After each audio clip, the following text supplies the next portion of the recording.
Why your brain loves bad news. More than good news. Be honest. Why does bad news grab your attention instantly, but good news barely sticks? It's not negativity. It's how your brain is wired. Thousands of years ago, your ancestors had one priority: survival. Missing good news wasn't dangerous, but missing bad news could be deadly. So the brain evolved a shortcut called negativity bias. Negativity bias means your brain reacts stronger to negative information than positive. One insult can ruin your mood for hours, while 10 compliments might disappear in minutes. Fast forward to today, you're not running from wild animals anymore, but your brain still treats bad news as a threat. That's why headlines, drama, and fear-based content spread faster online.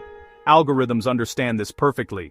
Bad news keeps you scrolling longer, clicking more, and reacting faster. Your attention becomes the product. But here's the good news. Awareness changes everything.